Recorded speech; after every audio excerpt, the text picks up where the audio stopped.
Well, that's a cheerful way to start off Advent. This is a tough reading we start Advent with, isn't it? The Gospel's tough. It's not a lot of room there. I spent a couple hours this week saying, well, let's see, Plan 76. How do I make this happy? And yet it is happy when you reflect on it. The message actually is joyous. And what's that message? Well, we'll get to that in a second. Let's connect it with something. At about 1:30 this morning, I was at McLaren Hospital. I was literally in my bunkie, dreaming of all things maize and blue. And suddenly, the bat phone went off. And the bat phone is the phone that we put on in the paper and online. That's the emergency phone.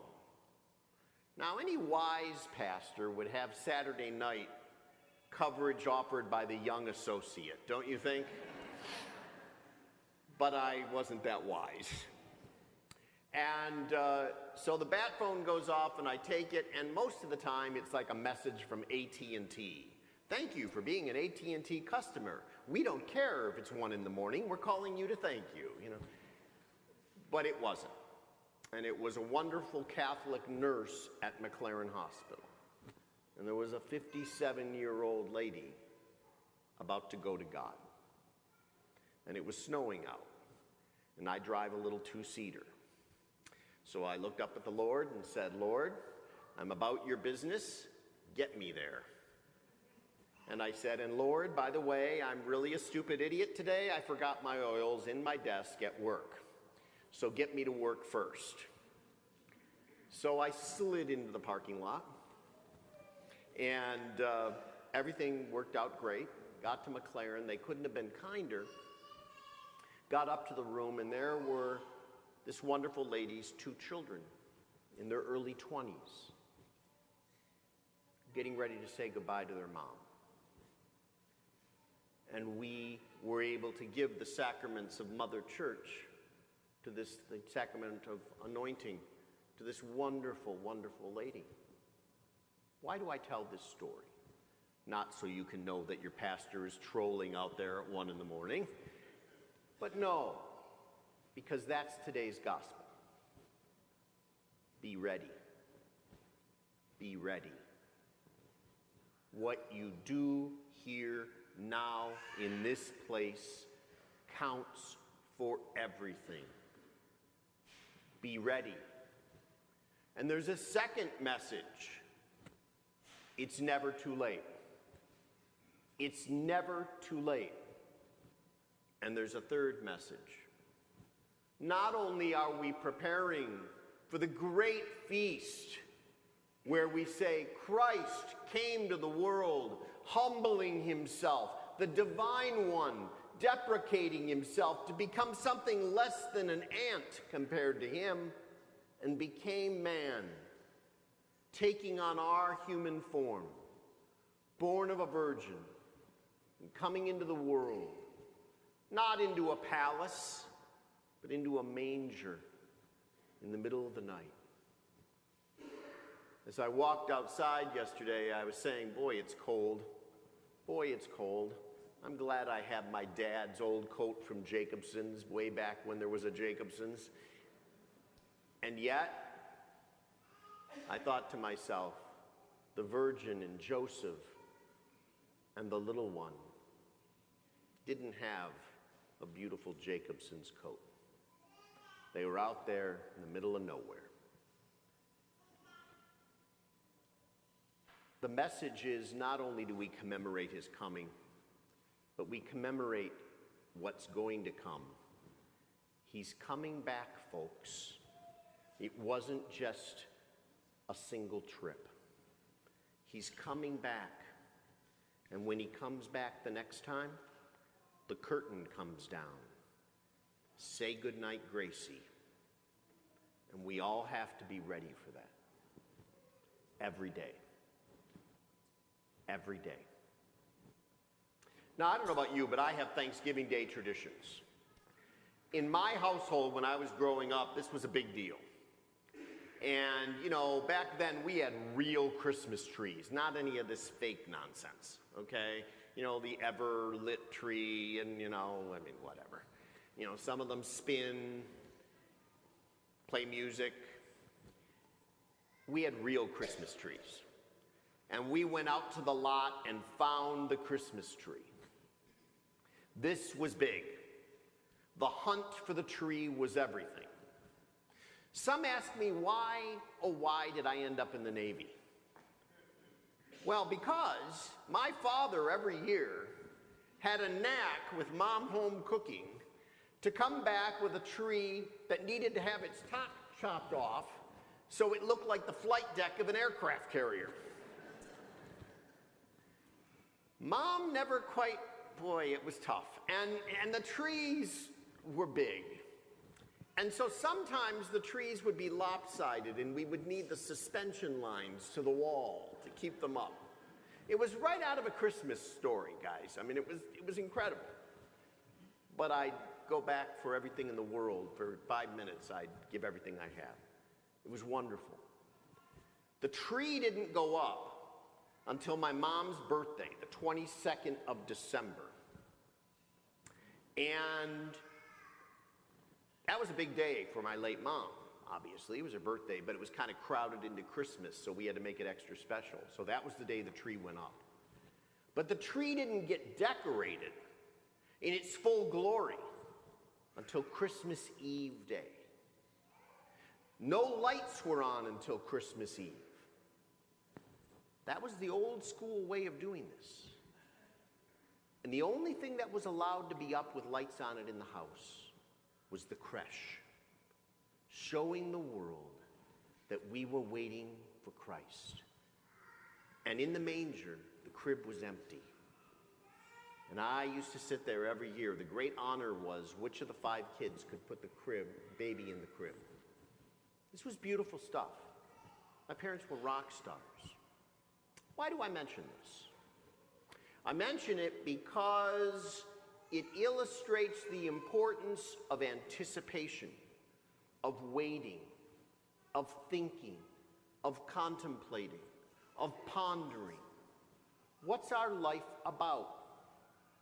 Are we really ready to meet the Savior when he decides to pull the curtain down on the show called Experiment Earth?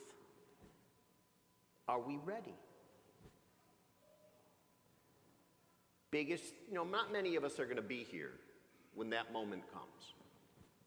Most of us in the normal course of a normal life, sadly, sometimes not a full life, like that 57-year-old yesterday evening, will go to God in their own time when he calls them.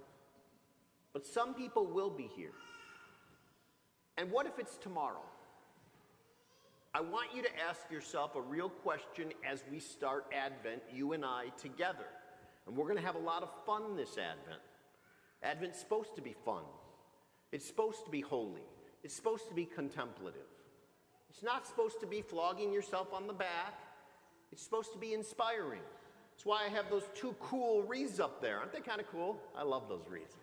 And they have a purple bow from them, showing the season. It's not red. We're not at Christmas yet. It's purple. We're waiting. But we know he's coming. We're ready. We're getting there. We're preparing. So ask yourself, if tomorrow the show ended, are you ready? And if you're not, what are you going to do about it? Now, one of my personal traditions at Thanksgiving is, over the Thanksgiving weekend, I watch all the versions of all the movies of A Christmas Carol. I love Dickens' Christmas Carol. And I love it so much I literally sit there watching all the movies. There's a reason they don't let priests get married. Because if I were married, my rock star wife would not permit me to watch all these Christmas carols in a row. Although if I were permitted to marry, I would have found a Christmasaholic and we would have watched all the Christmas. But my favorite character in A Christmas Carol is Jacob Marley. Marley comes back to help his buddy Ebenezer Scrooge. You've all seen it. And they had worked together as partners for many, many years, Dickens implies. And 7 Christmases ago, Marley had been taken by God. In fact, the opening lines of the book are, Marley was dead for these 7 years now. This dead as a doornail. This must be fully understood or this story will have no meaning. I'm a Christmas Carol-aholic, okay? Now, Marley's best line comes when he visits Ebenezer's apartment. And Ebenezer, now realizing this creature is real, this apparition is actually happening, looks at him, and in the only way Ebenezer can deal with anything in the world, as in dealing with money, says, "Why, Marley, you were always a good man of business." Now, I'm not beating up on accountants today, but since I have the chance, and it's not a day for lawyer jokes, and I put up with those for decades, just sit there and eat it for a minute. And Ebenezer says, "You were always a good man of business in our counting house." And Marley's response is today's gospel. Business, business, mankind was our business. The common good was our business. Is it your business? Is mankind your business? Is the common good your business? Are you about your wife or your husband or your children or your brothers and sisters or your friends or your parents and grandparents or grandchildren? Or are you about yourself? If you are of others, you will be able to do what Luke mandates in the gospel. You will be unafraid, you will stand erect, looking at God, for you will have no fear that the curtain is coming down. But alas, if you are of yourself, you will die of fright, and the death will be authentic and permanent and dark. This is a stark night and day gospel. Jesus grabs us. Remember, this isn't Father John's words, Pope Francis's words, Archbishop Allen's words. These are the words of Jesus the Christ, God himself. And he's telling us, pinch yourself. What kind of person are you? Are you a man or a woman for others? Or are you a man or a woman for yourself? These are the moments that Mother Church gives us in this beautiful season as a reminder, a wake-up call, a sounding, as we sailors would say, as to what's happening. Where do we stand? How we doing? All of us have had moments in life where we're not doing well. All of us have had moments in life where we're ashamed of even remembering that moment. We did something really bad. We let someone down. We've all been there. Everyone has a moment like that. Don't let that consume your life. Turn forward to Christ. Follow the message of the Christ. Follow the battle plan he's given you for victory. If you need to go to the box, go to the box. I do it all the time, guys. Nothing bad happens to you. Really good stuff happens to you. And so, this Advent, here at St. Peter's, Father Christopher and I, our wonderful sacristan staff, who, by the way, are accountable for all these beautiful things in the church. That's our staff. That's our maintenance staff. That's Roger and Lou and Denise and her sacristan gang. All these volunteers. All of us are going to lay out for you an Advent whereby you can take the opportunity, whether it's on Friday evenings going to confession and a holy hour of the ritual of adoration, real adoration, the way it's supposed to exist right here on the altar, or whether it be during the week from 1 to 5, when the doors of the church are open, not shuttered like a prison, but open for the people of God to come in and say hello to Christ.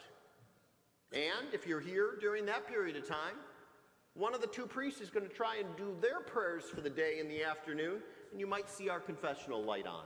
If you do, come on in. Come on in.